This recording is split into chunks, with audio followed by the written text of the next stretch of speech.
Has spent hundreds of thousands of dollars on these new subway platform gates to try to crack down on fare evaders. So the question, does it make a difference? Our cameras seeing a lot of people today running past the gates. They're skipping their fares for a free ride.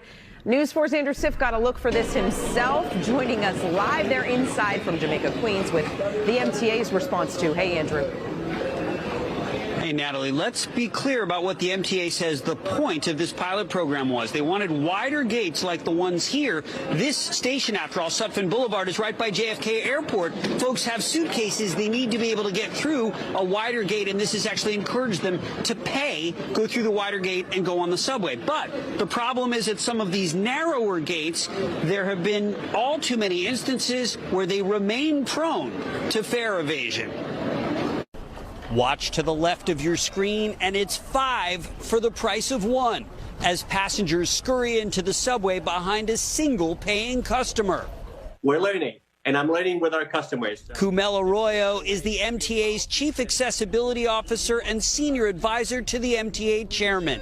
I wanted to see how the customers were going to utilize that gate, good and bad. 1 month into the $700,000 pilot program, it's easy to see what still doesn't work.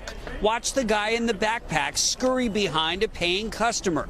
Now watch this woman put down her big box, which inadvertently opens the sensor gate. But the MTA says don't be fooled. For most riders, these new wider gates are allowing passengers with luggage to more easily pay.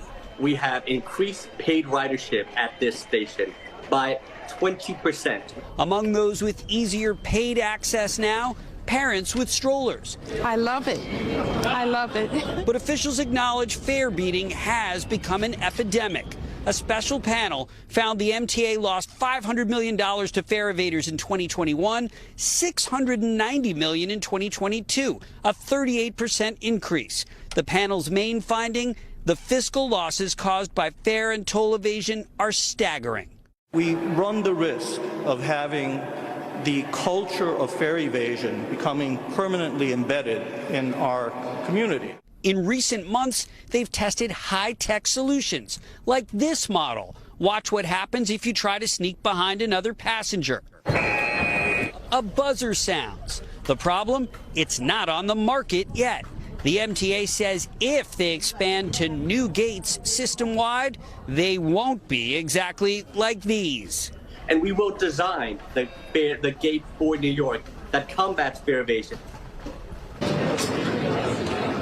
Back live now, you can see the MTA police keeping a close eye on these new fare gates. Again, this is a pilot program. There are 4 stations. They have them at Penn Station, at Atlantic Terminal, and Astoria Boulevard, all places where passengers use a lot of luggage. The goal was to get people in more easily. Perhaps it's been a little too easy for even the MTA's tastes.